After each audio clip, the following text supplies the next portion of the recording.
Hello दोस्तों, आप सभी का स्वागत है।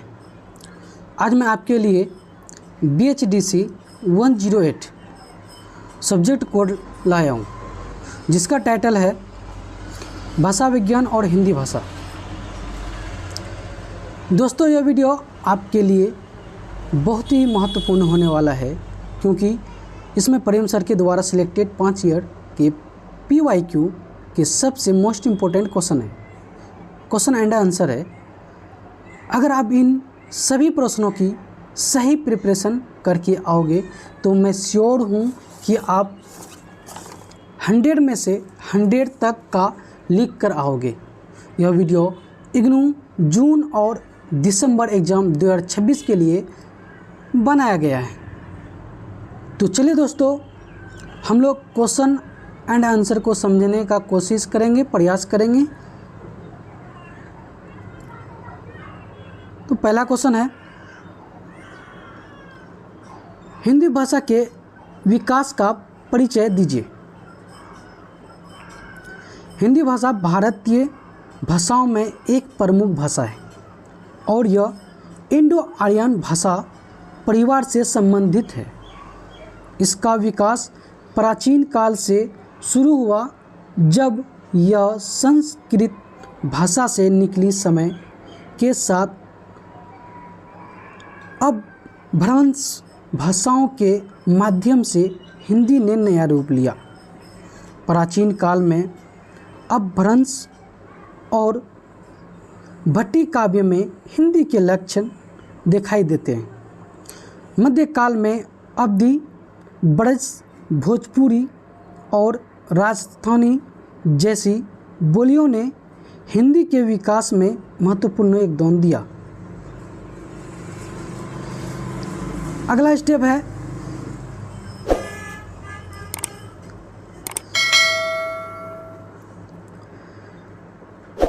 भक्ति काव्य और संत साहित्य के माध्यम से हिंदी को साहित्यिक स्वरूप मिला। इस समय के प्रमुख कवि तुलसीदास, सूरदास, मीराबाई और कबीर थे, जिन्होंने हिंदी को सरल, सुंदर और जनता तक पहुंचने योग्य बनाया। 16वीं से 18वीं शताब्दी तक हिंदी का विकास लगातार जारी रहा। ब्रिटिश शासन में खड़ी बोली हिंदी आधिकारिक भाषा और साहित्यिक भाषा के रूप में उभरी।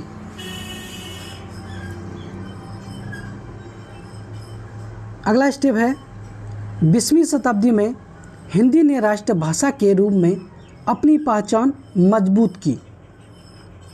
प्रेमचंद, सुमित्रानंदन पंत, मैथिली शरण गुप्त जैसे लेखक और कवियों ने हिंदी साहित्य को और समृद्ध किया। आज हिंदी केवल भारत की राजभाषा ही नहीं, बल्कि दुनिया की प्रमुख भाषाओं में से एक बन चुकी है। इसका विकास लगातार सामाजिक, सांस्कृतिक और तकनीकी परिवर्तनों के साथ जारी है। अब चले भाई अगला क्वेश्चन।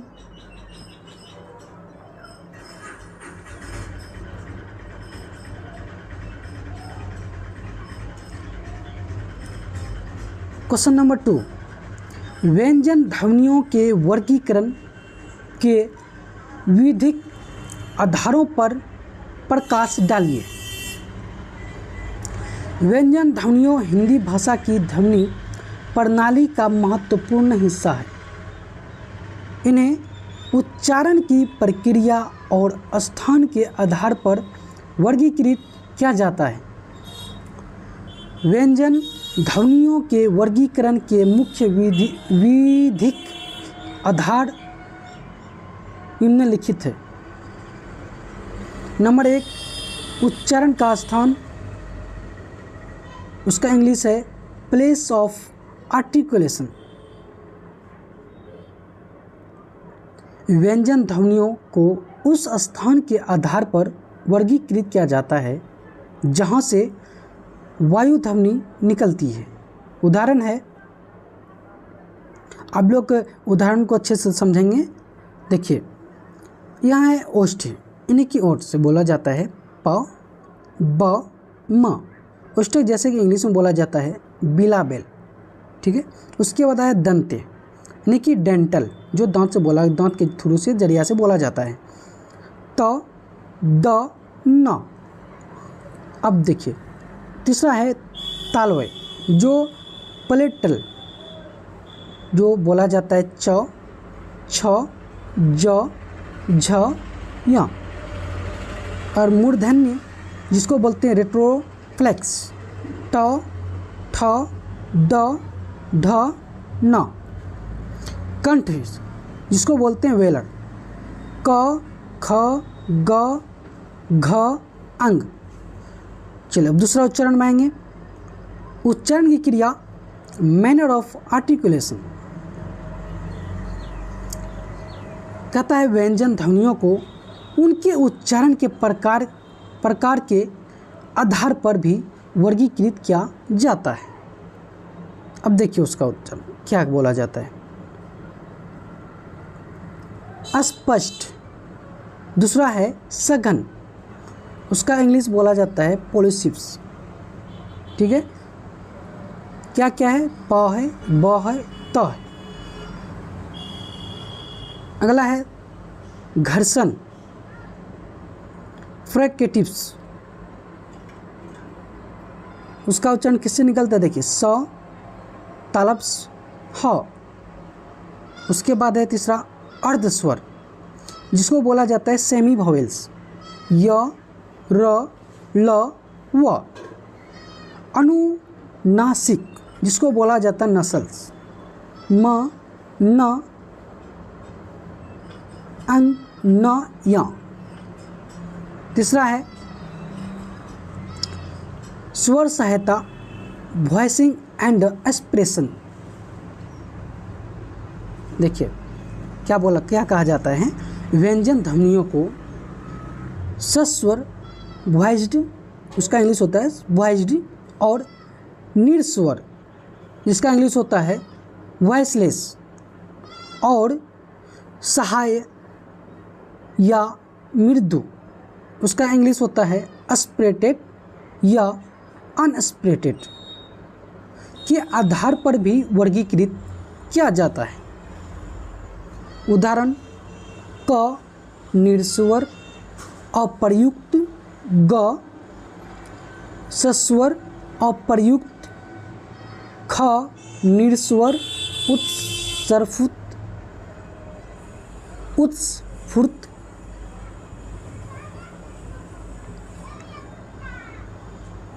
व्यंजन ध्वनियों का वर्गीकरण उच्चारण के स्थान, उच्चारण की प्रक्रिया और स्वर सहायकता पर आधारित होता है। यह भाषा विज्ञान और हिंदी साहित्य अध्ययन में ध्वनि विश्लेषण के लिए महत्वपूर्ण है। क्वेश्चन नंबर 3,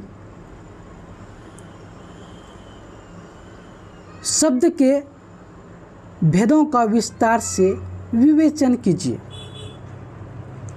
आंसर है, हिंदी भाषा में शब्दों को उनके अर्थ, रूप और प्रयोग के आधार पर विभाजित किया जाता है। मुख्य रूप से शब्दों को संज्ञा, क्रिया विशेषण, अव्यय आदि के रूप में वर्गीकृत किया जाता है। शब्दों के भेद निम्नलिखित है। नंबर 1, सार्थक शब्द, मीनिंगफुल वर्ड्स, उसका इंग्लिश क्या होता है, मीनिंगफुल वर्ड्स। ये वे शब्द हैं जिनका स्वतंत्र अर्थ होता है, जैसे संज्ञा, उसका इंग्लिश नाउन होता है, आप लोग सब जानते होंगे, ठीक है। चलिए, व्यक्ति, स्थान, वस्तु या विचार का नाम, जैसे राम, दिल्ली, पुस्तक, यानी कि यहाँ नाउन या संज्ञा का ये डिफिनेशन दिया गया है, ठीक है। जैसे अगला है सर्वनाम यानी कि प्रोनाउन। संज्ञा के स्थान पर प्रयुक्त शब्द जो होते हैं उसी को सर्वनाम कहा जाता है। जैसे वह, यह, मैं। अब आ जाइए क्रिया में, उसका इंग्लिश है वर्ब, आप लोग सब जानते ही होंगे। कार्य या अवस्था को व्यक्त करने वाले शब्द को क्रिया या वर्ब बोला जाता है। जैसे चलता है, पढ़ता हूँ या पढ़ता है। आगे चलिए, विशेषण यानी कि उसका इंग्लिश होता है एडजेक्टिव। उसका डेफिनेशन देखिए, संज्ञा या सर्वनाम की विशेषता बताते हैं उसे ही एडजेक्टिव या विशेषण कहा जाता है। जैसे लंबा, सुंदर। अगला है क्रिया विशेषण, इसको बोला जाता है इंग्लिश में एडवर्ब। क्रिया विशेषण या अन्य क्रिया विशेषण की विशेषता बताते हैं उसे क्रिया विशेषण या एडवर्ब कहा जाता है। जैसे जल्दी, धीरे। अब समझ में आ गया आप सब लोगों को? तो चलिए, मुझे पता है कि आप लोग अच्छे से ही समझते होंगे। तो 2 नंबर है असार्थक शब्द, फंक्शन वर्ड्स अवे। ठीक है, ये शब्द स्वतंत्र अर्थ नहीं रखते बल्कि वाक्य के संबंध और अर्थ को स्पष्ट करते हैं। उदाहरण मैं, तो, से और पर। 3 नंबर है संयुक्त शब्द, कंपाउंड वर्ड्स। इंग्लिश क्या है? Compound words. देखिए उसका डिफिनेशन है 2 या 2 से अधिक शब्दों को जोड़कर बनाए जाते हैं। ठीक है, उदाहरण है सूर्यमुखी। जैसे फॉर एग्जांपल सूर्य प्लस मुखी, तो सूर्यमुखी हो गया। उसके बाद है जलधारा। फॉर एग्जांपल जल प्लस धारा इज इक्वल टू जलधारा।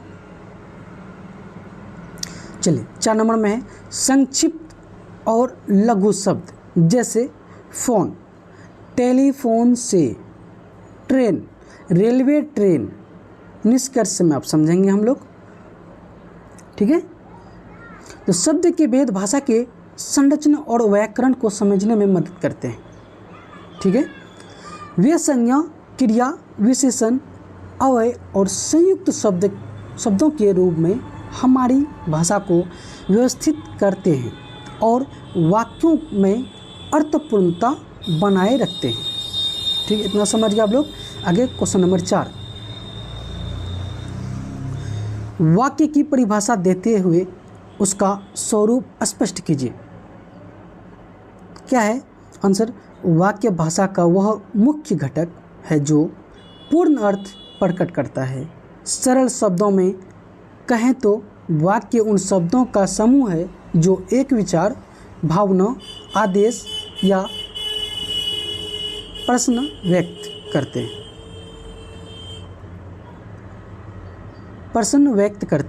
व्याकरणिक दृष्टि से वाक्य में संज्ञा और क्रिया का संयोजन होना आवश्यक है।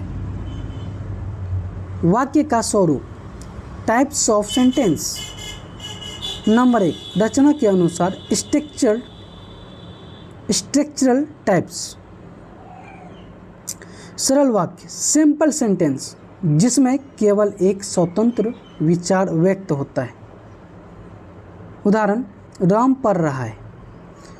संयुक्त वाक्य, कंपाउंड सेंटेंस, जिसमें 2 या 2 से अधिक स्वतंत्र वाक्य और लेकिन आदि से जुड़े हों। उदाहरण राम पढ़ रहा है और सीता खेल रही है। समझ में आ गया? अगला स्टेप है मिश्र वाक्य यानी कि कॉम्प्लेक्स सेंटेंस, जिसमें एक स्वतंत्र वाक्य और एक या अधिक आश्रित उपवाक्य हो। उदाहरण जब राम पढ़ रहा था तब सीता खेल रही थी। देखिए यहाँ अलग है, तो आप लोग समझने का प्रयास करेंगे और समझेंगे।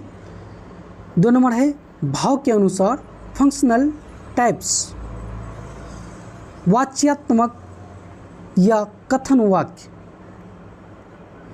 इंग्लिश है डिक्लेरेटिव सूचना देने वाला वाक्य। उदाहरण, आज बहुत गर्मी है। आगे है प्रश्नवाचक वाक्य, इंट्रोगेटिव, प्रश्न पूछने वाला वाक्य। उदाहरण, क्या तुम स्कूल जा रहे हो। चलिए, आज्ञार्थक वाक्य, इम्परेटिव, इंग्लिश होता है उसका इम्परेटिव, आदेश या सुझाव देने वाला वाक्य को आज्ञार्थक शब्द यानी कि इम्परेटिव कहा जाता है। उदाहरण, दरवाज़ा बंद करो, दरवाज़ा बंद करो। तो चलिए अगला स्टेप है विस्मयादि बोधक वाक्य, एक्सक्लेमेटरी, आश्चर्य या भाव व्यक्त करने वाला, उसी को हम बोलेंगे विस्मयादि बोधक वाक्य, जिसको इंग्लिश में बोलते हैं एक्सक्लेमेटरी, है ना। उदाहरण है, क्या सुंदर दिन है। निष्कर्ष में देखेंगे हम लोग, वाक्य भाषा की मूल इकाई है और इसके विभिन्न स्वरूप, विचार, भाव और संबंधों को व्यक्त करने में सहायक होते हैं। यहाँ तक समझ गए आप लोग। तो चलिए अगला क्वेश्चन लेके आएंगे। चलिए क्वेश्चन नंबर 5, संकेत ग्रह का अर्थ स्पष्ट करते हुए उसके साधनों पर प्रकाश डालिए। डेफिनेशन है, संकेत ग्रह शब्द का अर्थ है संचार या सूचना का संग्रह और आदान प्रदान करने की प्रक्रिया। इसे सरल शब्दों में समझें तो यह सूचनाओं और संदेशों को व्यक्त करने और ग्रहण करने की प्रणाली है। यह भाषा विज्ञान और सामाजिक संचार का महत्वपूर्ण अंग है। संकेत ग्रह में विचारों, भावनाओं और ज्ञान को संकेतों के माध्यम से व्यक्त किया जाता है ताकि उन्हें दूसरे व्यक्ति तक पहुंचाया जा सके। संकेत ग्रह के साधन, संकेत ग्रह के मुख्य साधन निम्नलिखित है। नंबर 1, भाषा यानी कि लैंग्वेज। भाषा का इंग्लिश क्या होता है, लैंग्वेज, आप सभी जानते होंगे। तो शब्द और वाक्य के माध्यम से संदेश का आदान प्रदान की प्रक्रिया को हम लोग भाषा कहते हैं, है ना। तो उदाहरण है हिंदी, अंग्रेजी, संस्कृत। नंबर 2, अशाब्दिक संकेत, नॉन वर्बल सिग्नल। चेहरे के भाव, हाथ हिलाना, आँखों के संकेत आदि। उदाहरण है मुस्कान, सिर हिलाना यानी कि हंसना या सिर हिलाना, है ना। तो 3 नंबर पे है लिपि और लेखन यानी कि राइटिंग, है ना। तो लिखित शब्द और प्रतीक संदेश पहुंचाने का माध्यम को लिपि और लेखन कहते हैं, है ना। उदाहरण है पत्र, नोट या ईमेल, है ना। 4 नंबर में है संकेत भाषा यानी कि साइन लैंग्वेज, है ना। मुख्य रूप से विकलांग व्यक्तियों के लिए विकसित हाथ और शारीरिक संकेत को हम संकेत भाषा कहते हैं। जैसे कि किसी का मुंह से आवाज़ नहीं निकलती है तो संकेत में ही बातें करते हैं, आप लोग इतना समझ ही सकते हैं। तो मुझे विश्वास है कि आप लोग समझने का कोशिश भी करेंगे, है ना। तो उदाहरण है अंगभूत संकेत, हाथों के हाव भाव, है ना। 5 नंबर पे है ध्वनि और संगीत यानी कि साउंड और म्यूजिक। स्वर और ताल के माध्यम से भाव और सूचना व्यक्त करना, इसको बोलते हैं हम लोग ध्वनि और संगीत, है ना। तो निष्कर्ष में है संकेत ग्रह का उद्देश्य सूचना का सही और स्पष्ट आदान प्रदान करना है। इसके विभिन्न साधन जैसे भाषा, लेखन, अशाब्दिक संकेत और संगीत संचार की प्रक्रिया को सहज और प्रभाव बनाते हैं। क्वेश्चन नंबर 6 में है पूर्वी हिंदी की बोलियों का उदाहरण सहित विवेचन कीजिए। डेफिनेशन है, हिंदी भाषा का विकास विभिन्न बोलियों के माध्यम से हुआ। इसे मुख्य रूप से पूर्वी, पश्चिमी, उत्तर और मध्य हिंदी में वर्गीकृत किया जाता है। पूर्वी हिंदी उन क्षेत्रों में बोली जाती है जो बिहार, झारखंड, उत्तर प्रदेश के कुछ हिस्से और बंगाल के सीमावर्ती क्षेत्र में स्थित है। मुख्य बोलियों, नंबर 1, बिहारी बोलियां। इसमें मुख्य रूप से बौद्ध, मैथिली और भोजपुरी शामिल है। उदाहरण, मैथिली, हम अहाँ के देखब। क्या मैथिली भाषा क्या है? हम अहाँ के देखब, यानी कि मतलब होता है मैं आपको देखूंगा। ठीक है। अब भोजपुरी में है, हम रहोरा के देखब तनी, है ना। अब उसका हिंदी है, मैं आपको देख रहा हूँ। ठीक है, आप लोग अच्छे से समझेंगे और मुझे उम्मीद है कि आप लोग अच्छे से समझ भी रहे होंगे। अब 2 नंबर में है मैथिली, है ना। यह भाषा बिहार और नेपाल के कुछ क्षेत्रों में प्रचलित है। इसमें संस्कृत और प्राचीन अपभ्रंश का प्रभाव दिखाई देता है। नंबर 3 में है बौद्ध, है ना। तो क्या कहा गया है? मगध क्षेत्र में बोली जाती है। कहाँ बोली जाती है? मगध क्षेत्र में बोली जाती है। उसके बाद उदाहरण दिया गया है, हम जायत छी, मतलब कहने का मतलब है मैं जा रहा हूँ, मैं जा रहा हूँ, है ना। उसके बाद विशेषताएँ, पूर्वी हिंदी की बोलियों, स्वर और व्यंजन में मृदुता, संधि और अपभ्रंश रूपों का मिश्रण और लोकगीत एवं लोक संस्कृति से प्रभावित होती है। अगला स्टेप है, ये बोलियां क्षेत्रीय पहचान और सांस्कृतिक धरोहर का प्रमुख हिस्सा है।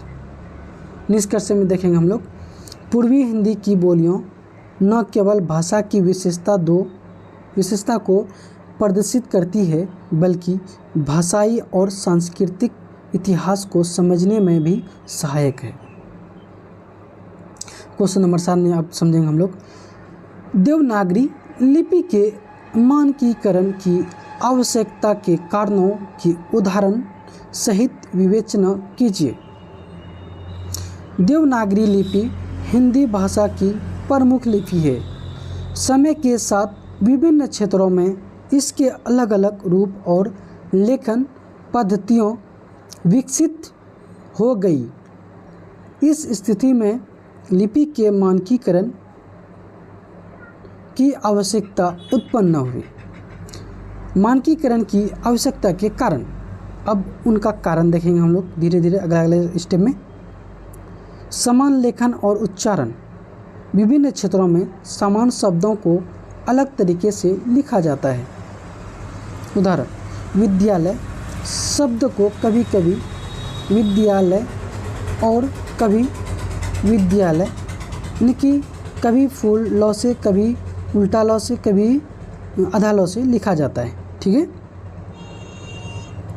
नंबर 2, संचार में सुगमता, है ना। स्टेप है, मानकीकरण के बिना शिक्षा, पत्राचार और मीडिया में भ्रम की स्थिति उत्पन्न होती थी। अगला स्टेप है, उदाहरण में सरकारी कार्यालयों और समाचार पत्रों में शब्दों का भिन्न भिन्न रूप, यानी कि अलग अलग रूप होते हैं, है ना। तो 3 नंबर पे है साहित्य और ज्ञान का संरक्षण। प्राचीन और आधुनिक ग्रंथों के अध्ययन और प्रकाशन में एक समान लिपि होने से सहजता और स्पष्टता रहती है। नंबर 4, तकनीकी विकास और कंप्यूटर प्रयोग। डिजिटल माध्यम में समान लिपि न होने पर टेक्स्ट एडिटिंग और टाइपिंग में समस्या होती थी। उदाहरण, यूनिकोड प्रणाली के अनुसार देवनागरी का मानकीकरण।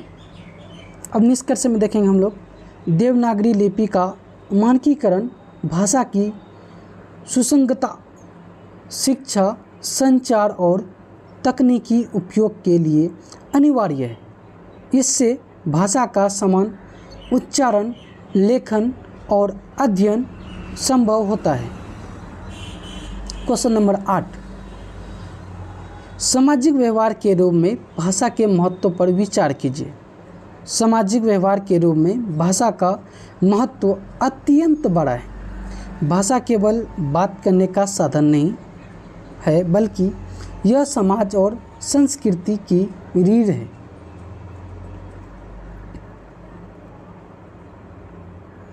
मनुष्य अपनी भावनाएं, विचार और अनुभव भाषा के माध्यम से दूसरों तक पहुंचाते हैं। इसी से सामाजिक सहयोग और संबंध स्थापित होते हैं। अगला स्टेप है, भाषा समाज में नियम और अनुशासन बनाए रखने में भी मदद करती है। उदाहरण के लिए सम्मान सूचक शब्द और औपचारिक भाषा सामाजिक शिष्टाचार को दिखाती है। इसके अलावा भाषा से हम अपने समाज की संस्कृति, परंपरा और इतिहास को समझ और साझा कर सकते हैं। प्रत्येक समुदाय की अपनी बोली या भाषा उसकी पहचान और सांस्कृतिक विरासत को दर्शाती है। अगला स्टेप है, सामाजिक व्यवहार में भाषा केवल बोलने तक सीमित नहीं है। लिखित भाषा, संकेत भाषा और शारीरिक भाषा भी संवाद का हिस्सा है। शिक्षा, शासन, व्यापार और मनोरंजन में भाषा का उपयोग सामाजिक समन्वय और विकास के लिए होता है। भाषा न केवल विचारों के आदान प्रदान का साधन है, बल्कि यह सामाजिक संबंध, संस्कृति और मानवीय व्यवहार को बनाए रखने में भी महत्वपूर्ण भूमिका निभाती है। समाज में भाषा की भूमिका के बिना सामाजिक जीवन असंभव है। क्वेश्चन नंबर 9, भाषा विज्ञान के अंगों का परिचय दीजिए। भाषा विज्ञान के अंग समाज और मनुष्य के भाषा व्यवहार को समझने में मदद करते हैं। भाषा विज्ञान मुख्य रूप से भाषा के स्वरूप, ध्वनि, अर्थ और संरचना का अध्ययन करता है। इसके प्रमुख अंग निम्नलिखित हैं। नंबर 1, ध्वनि विज्ञान, फोनेटिक्स। यह भाषा की ध्वनियों का अध्ययन करता है। इसमें उच्चारण, स्वर और व्यंजन ध्वनियों का निर्माण और उनका शारीरिक पक्ष देखा जाता है। नंबर 2, ध्वन्यात्मक विज्ञान, फोनोलॉजी। यह ध्वनियों के संगठन और उनके आपसी संबंध का अध्ययन करता है। यह बताता है कि किस प्रकार ध्वनियों किसी भाषा में नियमबद्ध रूप से प्रयोग होती है। 3 नंबर, रूप विज्ञान, मॉर्फोलॉजी। यह शब्दों की संरचना और उनके रूपांतरण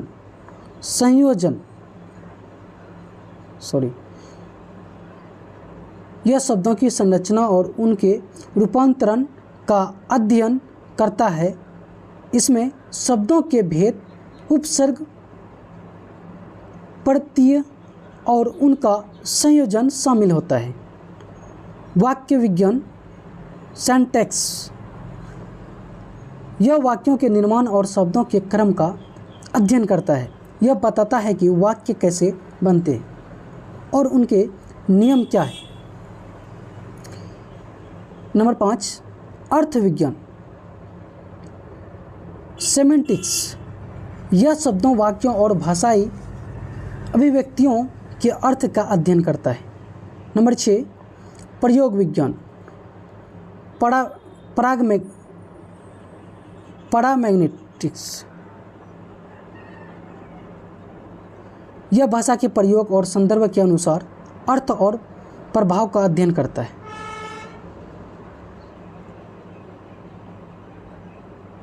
इन अंगों के माध्यम से भाषा विज्ञान यह समझता है कि भाषा कैसे बनती है, कैसे कार्य करती है और समाज में इसके प्रयोग का महत्व क्या है।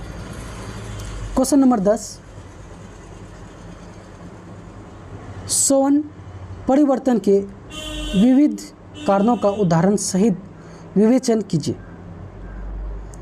श्रवण परिवर्तन, वॉवेल चेंज, भाषा विज्ञान का एक महत्वपूर्ण विषय है जो यह बताता है कि समय के साथ या विभिन्न परिस्थितियों में किसी भाषा में स्वर यानी कि वॉवेल क्यों बदल जाते हैं। श्रवण परिवर्तन के कई कारण होते हैं, इन्हें उदाहरण सहित समझाना आसान होता है। नंबर 1, ध्वनि समूह या ध्वनि परिवेश का प्रभाव। कभी कभी किसी स्वर की ध्वनि उसके आसपास की ध्वनियों के कारण बदल जाती है। उदाहरण के लिए अंग्रेजी शब्द मैन में ए छोटा उच्चारित होता है, लेकिन मैनली में ए थोड़ा लंबा हो जाता है। नंबर 2, भौगोलिक या क्षेत्रीय प्रभाव। अलग अलग क्षेत्रों में लोग शब्दों के स्वरों का उच्चारण अलग करते हैं। उदाहरण स्वरूप हिंदी में घर का उच्चारण उत्तर भारत में घर और दक्षिण भारत में घर के रूप में हो सकता है। नंबर 3, सामयिक या ऐतिहासिक बदलाव। समय के साथ भाषा में स्वर बदल सकते हैं। उदाहरण के लिए संस्कृत के अ का प्राचीन उच्चारण अब हिंदी में आ या ए के रूप में बदल गया है। नंबर 4, भाषागत सुलभता, ईजी ऑफ प्रोनाउंसिएशन,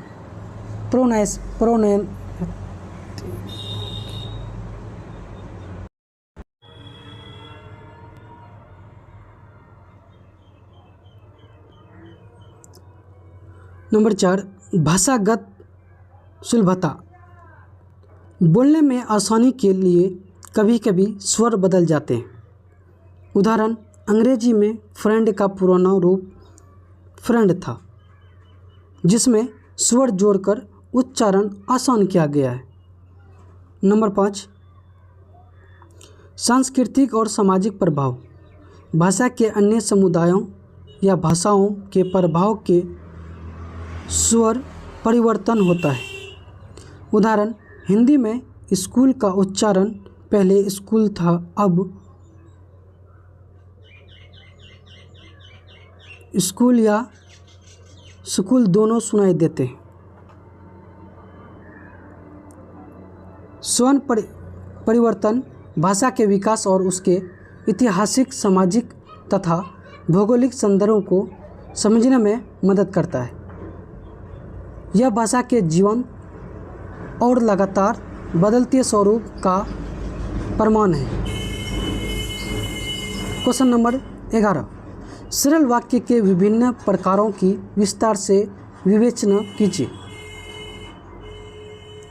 सरल वाक्य, सिंपल सेंटेंस, वह वाक्य होता है जिसमें एक ही पूर्ण विचार व्यक्त किया जाता है और इसमें केवल एक ही प्रधान क्रिया यानी कि फाइनाइट वर्ब होती है। सरल वाक्य का उद्देश्य स्पष्ट और संक्षिप्त रूप में भाव या सूचना व्यक्त करना होता है। भाषा में सरल वाक्य के विभिन्न प्रकार होते हैं, जिन्हें उनके भाव, प्रयोजन और संरचना के आधार पर वर्गीकृत किया जाता है या किया जा सकता है।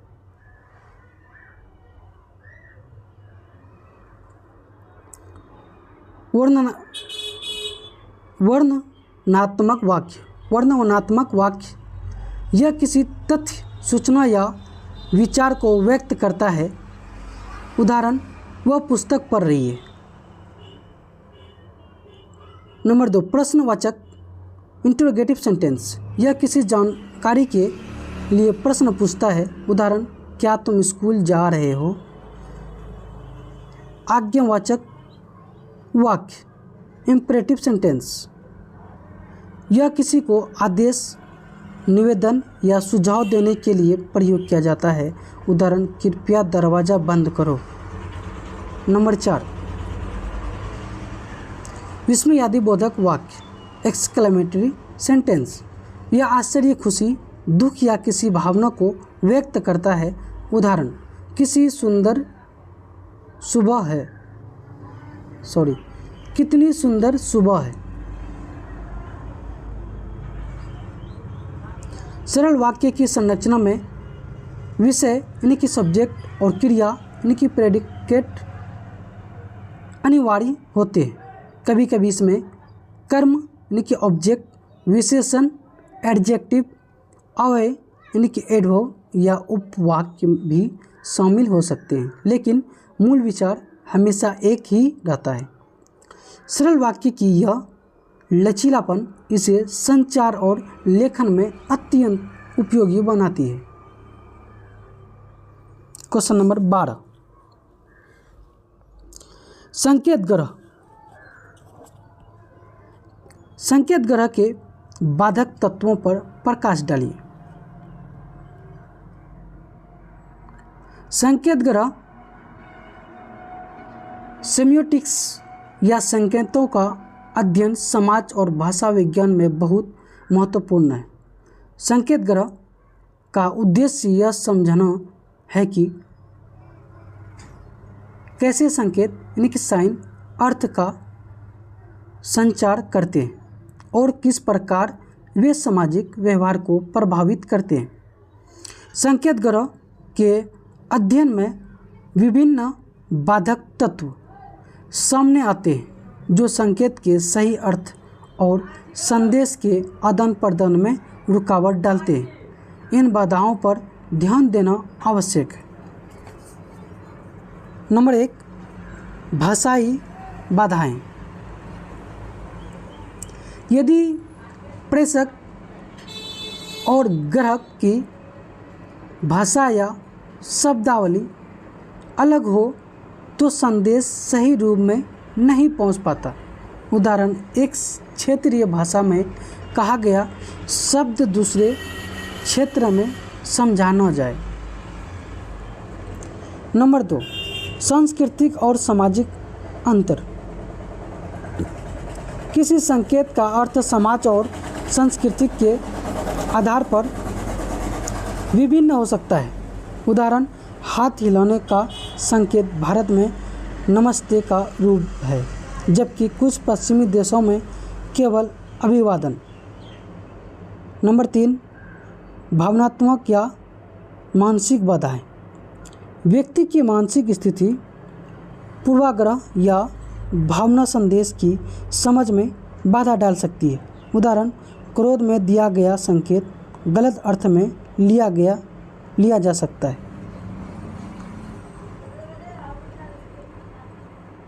नंबर 4, प्राकृतिक और भौतिक बाधाएं।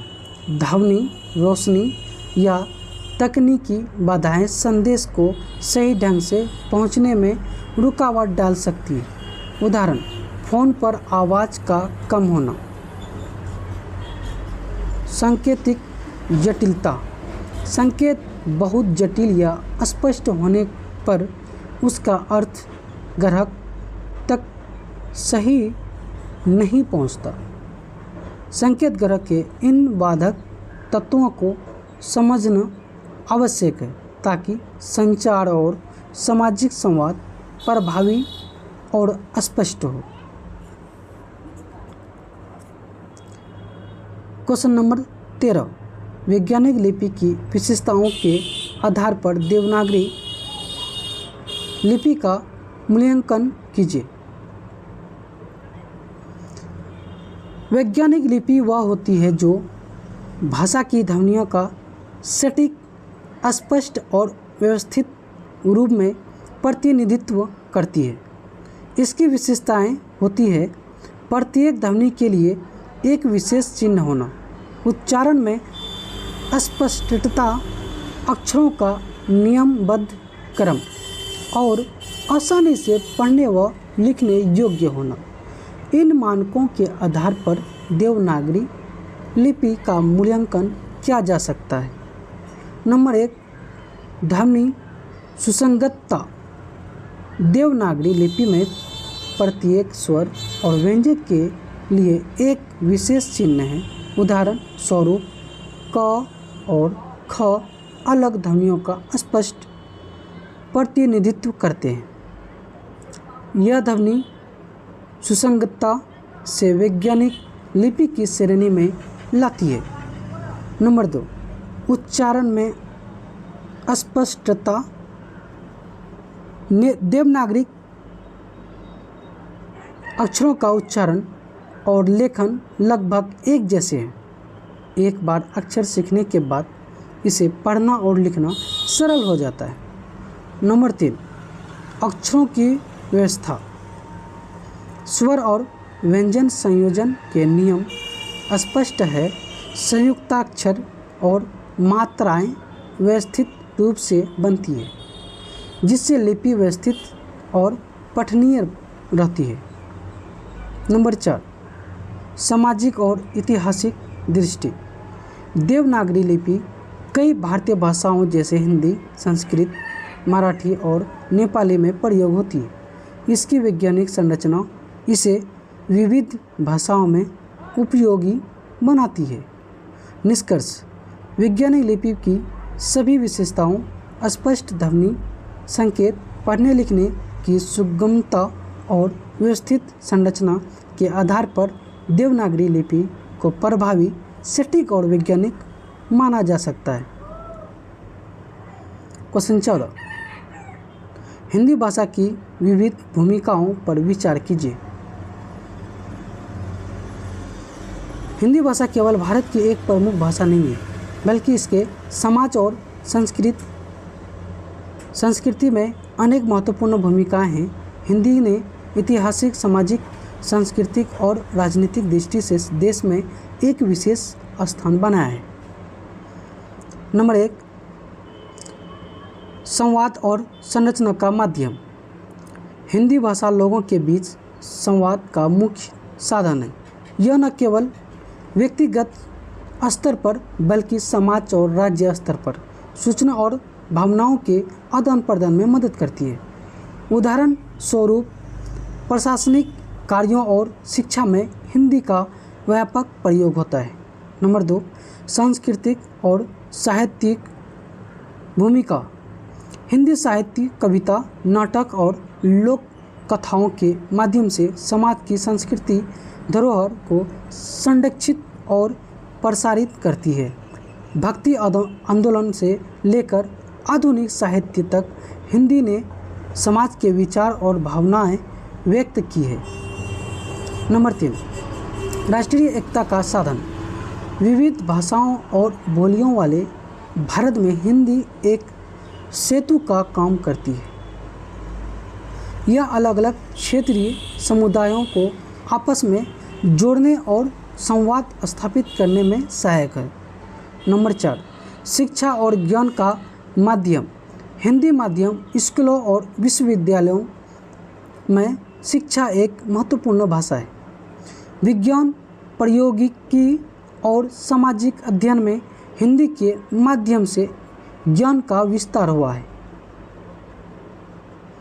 नंबर 5, मीडिया और जनसंचार। समाचार पत्र, रेडियो, टेलीविज़न और डिजिटल प्लेटफॉर्म में हिंदी का व्यापक प्रयोग देश भर के लोगों तक सूचना पहुंचाने में करता है। हिंदी भाषा न केवल संचार का माध्यम है, बल्कि संस्कृति, शिक्षा, राष्ट्रीय एकता और सामाजिक चेतना को भी सुदृढ़ करने वाली भाषा है। क्वेश्चन नंबर 15, भाषा विज्ञान के ज्ञान की अन्य शाखाओं से संबंध की विवेचना कीजिए। भाषा विज्ञान केवल भाषा के अध्ययन तक सीमित नहीं है, बल्कि इसका संबंध अनेक अन्य विज्ञानों और सामाजिक विज्ञानों से गहरा है। यह आपसी संबंध भाषा के समझ और प्रयोग को व्यापक दृष्टि से देखने में मदद करता है। नंबर 1, मनोविज्ञान साइकोलॉजी भाषा विज्ञान और मनोविज्ञान का संबंध मानसिक प्रक्रियाओं से है। भाषा के अधिग्रहण, स्मृति, समझ और संज्ञानात्मक विकास को मनोविज्ञान के माध्यम से समझा जा सकता है। उदाहरण, बच्चे भाषा कैसे सीखते हैं, इसका अध्ययन मनोविज्ञान और भाषा विज्ञान दोनों के अंतर्गत आता है। नंबर 2, समाजशास्त्र, सोशियोलॉजी।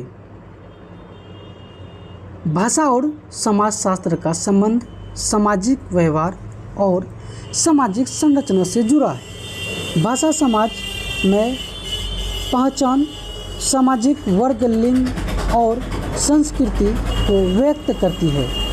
उदाहरण, अलग अलग वर्गों या क्षेत्रों की बोलियों समाजशास्त्रीय दृष्टि से अध्ययन की जाती है।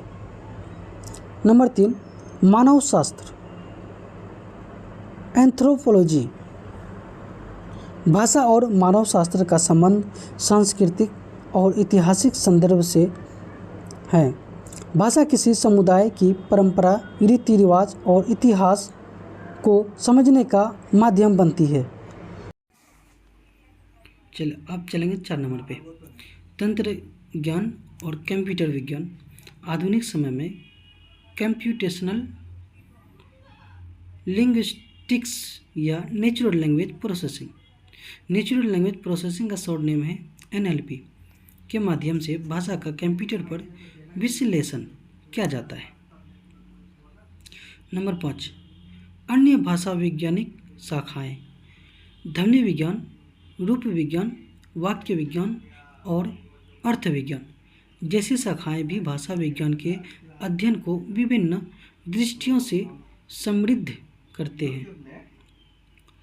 भाषा विज्ञान का ज्ञान अन्य विज्ञानों से अंतर्संबंधित होकर भाषा के अध्ययन को व्यापक, वैज्ञानिक और व्यवहारिक दृष्टि प्रदान करता है। क्वेश्चन नंबर 16, पद के विविध भेदों पर प्रकाश डालिए।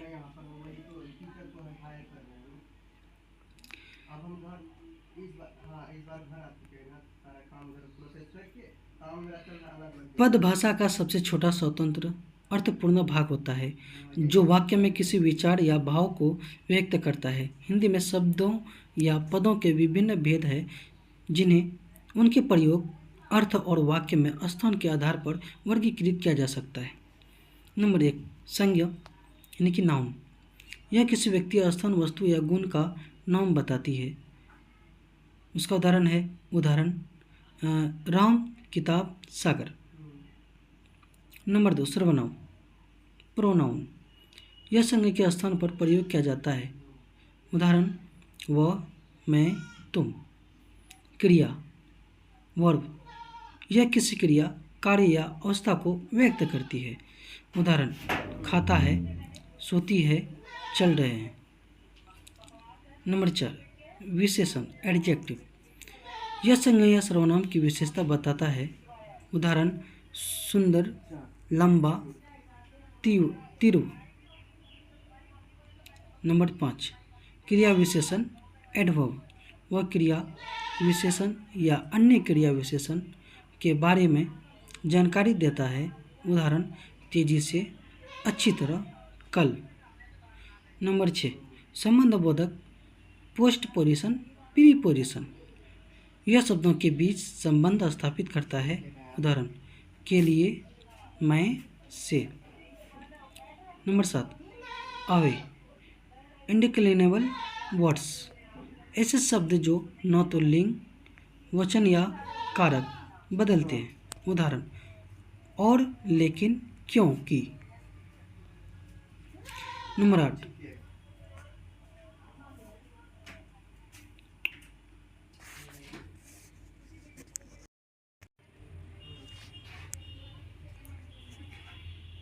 चलिए अवे, इंडिक्लिनेबल वर्ड्स। ऐसे शब्द जो न तो लिंग, वचन या कारक बदलते हैं। उदाहरण, और, लेकिन, क्योंकि। नंबर 8, विस्मयादिबोधक, इंटरजेक्शन। यह आश्चर्य, क्रोध या खुशी जैसे भाव व्यक्त करता है। उदाहरण वाह, अरे, हाय। शब्द या पद के विभिन्न भेद वाक्य में स्पष्टता, अर्थ और भाव व्यक्त करने में मदद करते हैं। क्वेश्चन नंबर 17, वाक्य का स्वरूप स्पष्ट करते हुए उसके अनिवार्य तत्वों पर प्रकाश डालिए। वाक्य भाषा का वह मुख्य घटक है जो किसी पूर्ण विचार, भाव या सूचना को व्यक्त करता है। सरल शब्द में कहें तो वाक्य शब्दों का वह समूह है जो अर्थपूर्ण और स्वतंत्र रूप से प्रयोग किया जा सके। वाक्य के स्वरूप और उसके अनिवार्य तत्वों को समझना भाषा के सही प्रयोग और लेखन के लिए आवश्यक है। वाक्य के स्वरूप, वाक्य में सामान्यतः यह विषय यानी कि सब्जेक्ट और एक क्रिया यानी कि प्रेडिकेट होता है। यह संरचना वाक्य को पूर्णता प्रदान करती है। वाक्य लंबा या छोटा हो सकता है, लेकिन उसमें विचार की पूर्णता और स्पष्टता आवश्यक होती है।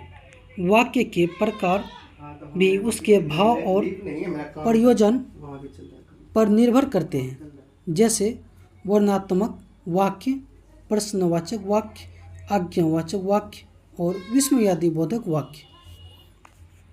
वाक्य के अनिवार्य तत्व। नंबर 1, विषय यानी कि सब्जेक्ट। यह वाक्य में उस व्यक्ति, वस्तु या विषय को दर्शाता है जिसके बारे में कुछ कहा जा रहा है। उदाहरण राम खेल रहा है, मैं राम विषय हूँ, विषय है। नंबर 2, कर्म यानी कि ऑब्जेक्ट, यदि आवश्यक हो। यह क्रिया का प्रभाव किस पर पड़ रहा है यह बताता है। नंबर 3, क्रिया यानी कि प्रेडिकेट। यह विषय के कार्य या अवस्था को व्यक्त करती है। उदाहरण खेल रहा है। वाक्य में कभी कभी विशेषण, क्रिया विशेषण, संबंध बोधक या अव्यय भी शामिल होते हैं, लेकिन मूल अर्थ केवल विषय और क्रिया से ही स्पष्ट होता है। वाक्य की यह संरचना भाषा को संचार और सामाजिक व्यवहार में प्रभावी बनाती है। क्वेश्चन नंबर 18, विशेषण उपवाक्य के विविध प्रकारों का परिचय दीजिए। विशेषण उपवाक्य, एडजेक्टिव क्लोज, रिलेटिव क्लोज। वह उपवाक्य होता है जो किसी संज्ञा या सर्वनाम की विशेषता बताता है। इसे वाक्य में उस शब्द के गुण, स्थिति या पहचान को स्पष्ट करने के लिए प्रयोग किया जाता है। विशेषण उपवाक्य हमेशा मुख्य वाक्य में किसी विशेष शब्द से जुड़ा होता है और उस शब्द को अधिक स्पष्ट बनाता है। विशेषण उपवाक्य के प्रमुख प्रकार।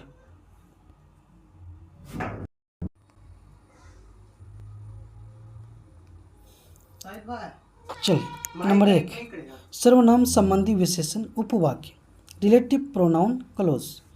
यह जो, जिसने, जिसका, जिसके लिए जैसे संबंध बोधक शब्दों से शुरू होता है। यह उस संज्ञा की पहचान या गुण बताता है। उदाहरण वह लड़का जो पढ़ाई में होशियार है, पुरस्कार जीतता है। यहाँ जो पढ़ाई में होशियार है विशेषण उपवाक्य है और लड़का को विशेष रूप से व्यक्त करता है। नंबर 2, स्थल या समय संबंधी विशेषण उपवाक्य, adverbial relative clause of place and time.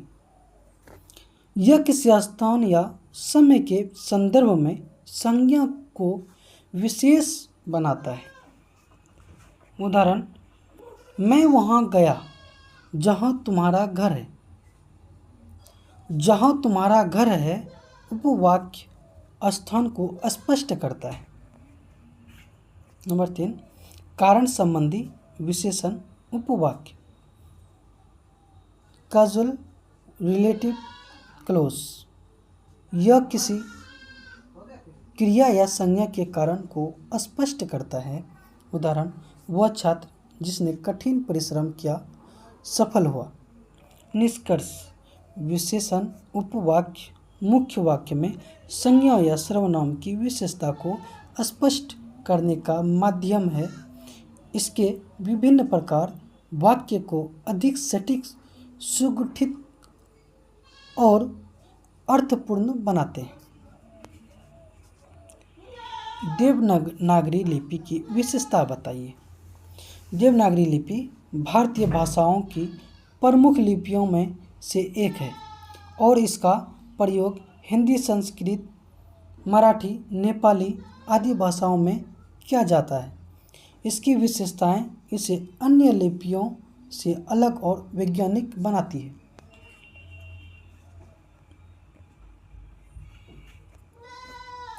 Number 1, ध्वनि सुसंगत लिपि।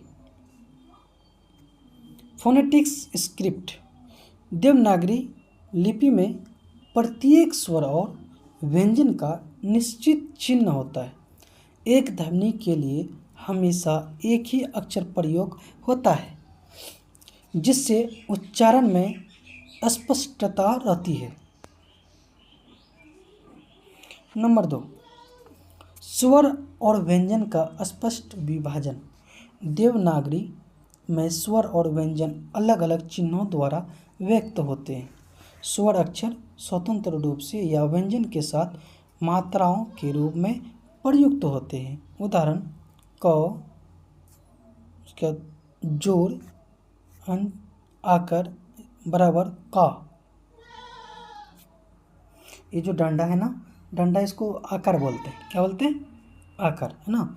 क जोर आकर बराबर, ये लंत लगा हुआ तो का आकर का ना। उसके बाद नंबर 3, संयुक्ताक्षर निर्माण, यानी कि कहता है कंजंक्ट लेटर्स। जब दो या अधिक व्यंजन मिलते हैं तो संयुक्ताक्षर बनता है। यह लिपि को संक्षिप्त और सुव्यवस्थित बनाता है। उदाहरण, क जोड़ स बराबर अक्ष। नंबर 4, शीर्ष रेखा, यानी कि शिरोरेखा। देवनागरी अक्षरों की एक सामान्य रेखा ऊपर से जुड़ी रहती है, जिससे अक्षर और शब्द स्पष्ट रूप से अलग दिखाई देते हैं। नंबर 5, वैज्ञानिक और व्यवस्थित संरचना। देवनागरी लिपि उच्चारण के नियमों के अनुसार व्यवस्थित है। व्यंजन उच्चारण के स्थान और प्रकार के अनुसार वर्गीकृत है। नंबर 6, पढ़ने और लिखने में सरलता। एक बार नियम सीख लेने के बाद इसे पढ़ना और लिखना आसान है। निष्कर्ष, ध्वनि सुसंगतता, स्वर व्यंजन का स्पष्ट विभाजन, संयुक्ताक्षर और शीर्ष रेखा जैसी विशेषताओं के कारण देवनागरी लिपि वैज्ञानिक, व्यवस्थित और सटीक मानी जाती है। क्वेश्चन नंबर 20, यानी कि शायद अंतिम क्वेश्चन ही होंगे। आप लोग घबरा नहीं, दिल थाम के तैयारी करें और मेहनत करें और देखें इस वीडियो को अच्छे से। निम्नलिखित विषयों पर टिप्पणियाँ लिखें, है ना। टिप्पणियाँ लिखने बोल रहे हैं, तो आंसर है क नंबर। अनुस्वार और अनुनासिकता और अंतर। अनुस्वार और अनुनासिकता दोनों ही हिंदी ध्वनि विज्ञान के महत्वपूर्ण पहलू हैं, लेकिन इनके अर्थ और प्रयोग में अंतर है। अनुस्वार चंद्रबिंदु से एक विशिष्ट ध्वनि है, ठीक है, जो स्वर के ऊपर लगाकर व्यंजन के नासिक उच्चारण को दर्शाता है। समझ गए? जैसे उदाहरण में है संभालो, यह एक निश्चित अक्षर का प्रतिनिधित्व करता है। जैसे संभालों में भी आता है, जैसे चांद या चांदनी, जो चंद्रबिंदु आते हैं उसी को अनुस्वर कहा जाता है। ठीक है, उसके बाद अगला स्टेप अनुनासिकता। ठीक है, इन्हें कहता है नेजलाइजेशन, है ना। नेजलाइजेशन स्वर का नासिक उच्चारण है जो किसी भी स्वर में हो सकता है। उदाहरण हंसी, माँ। अनुनासिकता न केवल अनुस्वार से बल्कि नकुल यानी कि चंदन में जो आता है या मुंह से भी प्रकट हो सकती है। संक्षेप में अनुस्वार एक चिन्ह है जबकि अनुनासिकता ध्वनि का गुण है। ख स्वनिम शब्द और रूपिम। भाषा विज्ञान में स्वनिम शब्द और रूपिम भाषा की मूल इकाइयों मानी जाती है। नंबर 1 स्वनिम यानी कि जिसको बोलते हैं फोनिम, है ना इंग्लिश में। यह भाषा की सबसे छोटी ध्वनि इकाई है जो अर्थ बदल सकती है। उदाहरण कल यानी कि कहता है अर्थ है इसका कल दिन, तो और कल हो जाता है ना, अर्थ का मतलब होता है पेंसिल की कल, तो मैं ध्वनि परिवर्तन अर्थ बदलता है। नंबर 2 रूपिम यानी कि मॉर्फिम, है ना। यह शब्द का सबसे छोटा अर्थपूर्ण घटक है। किसी शब्द को बनाने वाले रूपिमों में अर्थ निहित होता है। उदाहरण लड़की बराबर लड़क प्लस यानी कि जोड़ हर्षिकार, यानी कि जो क का की में जो हर्षिकार लगते हैं वही हर्षिकार है ना, और ये दुर्घीकार है, जिसको कि क का की जो आता है बाराखरी में उसी ये क्या है दुर्घीकार है ना। तो आप लोग समझेंगे अच्छे तरीके से तो समझ में आ जाएंगे। तो 3 नंबर पे कहता है शब्द यानी कि वर्ड, इंग्लिश में क्या बोलते हैं वर्ड। यह स्वतंत्र अर्थ व्यक्त करने वाली इकाई है। शब्द एक या अधिक रूपों से बन सकता है और वाक्य में प्रयोग किया जा सकता है। उदाहरण लड़कियों, है ना, लड़कों, यानी कि मैं एक उदाहरण और दे रहा हूँ। जैसे पानी, पानी एक नहीं होता, बहुत अधिक होती है। लड़कियों भी अगर वहाँ लड़की रहता तो एक होता, लड़कियों होता तो बहुत, है ना, एक से अधिक। उसी में संक्षेप में स्वनिम भाषा की ध्वनि रूपिम अर्थ और शब्दपूर्ण विचार व्यक्त करता है। ग नंबर संज्ञा उपवाक्य के प्रकार। संज्ञा उपवाक्य वह उपवाक्य है जो वाक्य में संज्ञा का कार्य करता है। यह किसी व्यक्ति, वस्तु, घटना या विचार के बारे में जानकारी देता है। नंबर 1 प्रश्नवाचक संज्ञा, जो उपवाक्य प्रश्नवाचक शब्दों जैसे क्या, क्यों, कैसे से बनता है। उदाहरण मुझे नहीं पता कि वह कहाँ गया, है ना। नंबर 2 में देखिए आप संबंध बोधक संज्ञा उपवाक्य, जो जिसने, जिसका आदि शब्दों से बनता है। उदाहरण मुझे याद है वह दिन जब हम मिले थे। अरे वाह क्या सेंटेंस है ना। तो चल आगे सुनेंगे, हम लोग समझेंगे। सामान्य वर्णनात्मक संज्ञा उपवाक्य तथ्य या सूचना व्यक्त करता है। उदाहरण मैं जानता हूँ कि तुम सही हो। वाह, है ना। संज्ञा उपवाक्य वाक्य को स्पष्ट और अर्थपूर्ण बनाता है। नंबर घ कार्यों में राजभाषा।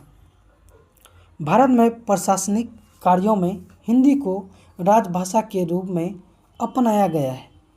संविधान के अनुच्छेद 343 के अनुसार हिंदी सरकारी कार्यालयों, मंत्रालयों और राज्य प्रशासन में प्रयोग होती है। सरकारी पत्राचार, आदेश, रिपोर्ट और कानूनों का हिंदी में अनुवाद किया जाता है ताकि जनता तक संदेश सरलता से पहुंच सके। प्रशासनिक कार्यों में हिंदी के प्रयोग से संवाद सुगंतक और स्पष्ट बनाता है।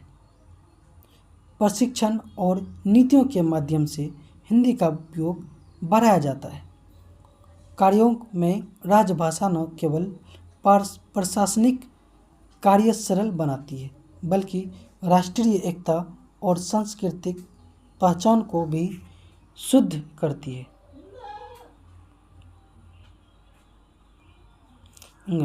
बालाघाट है ना। भाषा विज्ञान में बालाघाट वह प्रक्रिया है जिसमें किसी शब्द के साथ उपसर्ग, प्रत्यय या अन्य रूपी जोड़कर नया शब्द बनाया जाता है। इस प्रक्रिया में मूल शब्द का अर्थ सुरक्षित रहता है और जोड़ने से अतिरिक्त अर्थ या नया भाव जुड़ जाता है। उदाहरण के लिए लड़का जोड़ वाव, लड़का वाला, या किताब जोड़ घर, किताब घर। बालाघाट शब्द निर्माण की सरल और स्पष्ट विधि है। यह हिंदी और संस्कृत जैसे भाषाओं में अधिक दिखाई देता है। बालाघाट भाषा को लचीला और अर्थपूर्ण बनाता है। नंबर 4, समुच्चयबोधक अव्यय। भाषा विज्ञान में समुच्चयबोधक अव्यय वे शब्द हैं जो शब्दों, पदों या वाक्यों को जोड़कर उनका संबंध स्थापित करते हैं।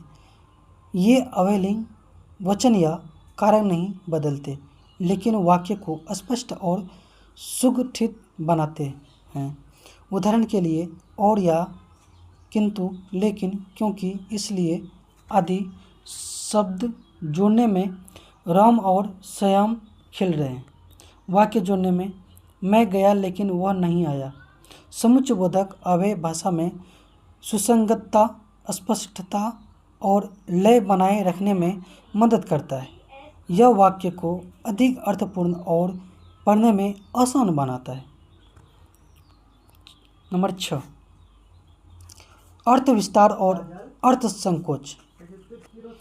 भाषा में शब्दों के अर्थ में परिवर्तन दो प्रकार से होता है। अर्थ विस्तार यानी कहता है इंग्लिश में सेमेंटिक एक्सटेंशन, है ना, तब होता है जब किसी शब्द का अर्थ पहले से अधिक व्यापक या सामान्य हो जाता है। उदाहरण, चौकी शब्द पहले केवल पुलिस चौकी के लिए प्रयोग होता था, अब इसे किसी भी निगरानी स्थान के लिए कहा जा सकता है। वहीं अर्थ संकोच सेमेंटिक रिस्ट्रिक्शन तब होता है जब शब्द का अर्थ पहले से संकीर्ण या विशेष हो जाता है। उदाहरण, कुर्सी शब्द पहले किसी भी प्रकार की सीट के लिए प्रयोग होता था, अब केवल बैठक की कुर्सी के लिए। अर्थ विस्तार और अर्थ संकोच भाषा में अर्थ परिवर्तन और शब्द प्रयोग को दर्शाते हैं। नंबर ज, संपर्क भाषा।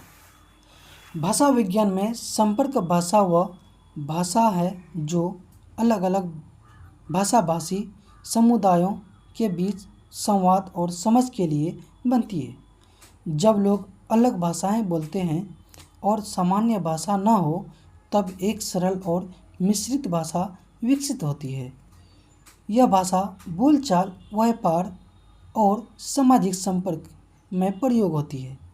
विशेषताएं, सरल व्याकरण और सीमित शब्दावली, विभिन्न भाषाओं के शब्द और ध्वनियों का मिश्रण, संवाद और व्यापार को सुगम बनाना।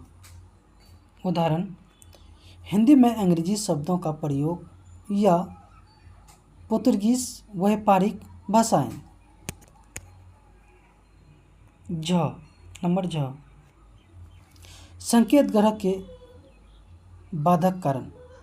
भाषा और संचार में संकेत ग्रह का उद्देश्य संदेश को स्पष्ट रूप से पहुंचाना होता है।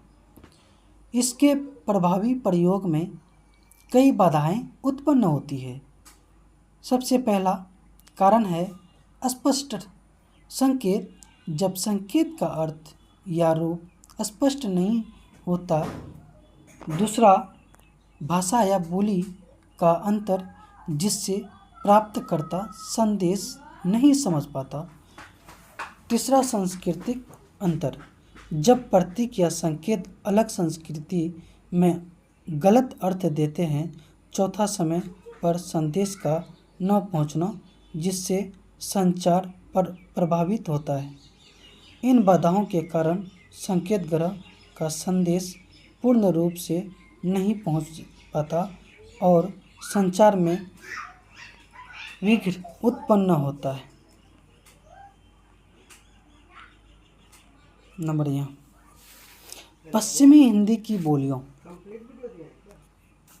हिंदी भाषा के क्षेत्रीय स्वरूपों में पश्चिमी हिंदी का क्षेत्र उत्तर पश्चिमी भारत में फैला है। इसमें मुख्य बोलियों है ब्रजभाषा, अवधी, बुंदेली, हरियाणवी और राजस्थान की कुछ बोलियों। ये बोलियां हिंदी की प्राचीन शास्त्रीय और लोक परंपराओं से जुड़ी है। विशेषताएं, उच्चारण और शब्दावली में स्थानीय प्रभाव, व्याकरण में कुछ क्षेत्रीय भिन्नताएं, लोक कथा, गीत और भजन में समृद्ध साहित्यिक रूप। उदाहरण ब्रज भाषा यानी कि कहता है वृंदावन क्षेत्र, अवधी अयोध्या लखनऊ, हरियाणवी हरियाणा। ये बोलियां हिंदी भाषा की सांस्कृतिक और साहित्यिक विविधता को दर्शाती है। नंबर 2, अर्थ संकोच। भाषा में अर्थ संकोच वह प्रक्रिया है जिसमें किसी शब्द का अर्थ समय के साथ संकीर्ण या विशेष हो जाता है। इसका अर्थ पहले व्यापक या सामान्य होता था, लेकिन प्रयोग में होने से शब्द का सीमित अर्थ बन जाता है। उदाहरण कुर्सी, पहले किसी भी प्रकार की सीट के लिए प्रयुक्त, अब केवल बैठने की कुर्सी। कंप्यूटर, पहले सामान्य गणना यंत्र के लिए, अब आधुनिक इलेक्ट्रॉनिक यंत्र के लिए। अर्थ संकोच भाषा में शब्दों के प्रयोग को स्पष्ट और विशेष बनाता है। यह भाषा की विकास प्रक्रिया का महत्वपूर्ण हिस्सा है। थैंक यू दोस्तों, आप ये क्लास लास्ट तक ख़त्म हो चुका है। तो मैं बता दूं कि मेरा फेसबुक आईडी और इंस्टाग्राम आईडी पोस्टर में लगा हुआ है। अगर हमसे संपर्क करना चाहते हैं तो उससे आप हमसे कांटेक्ट कर सकते हैं। Thank you. जय हिंद, जय भारत।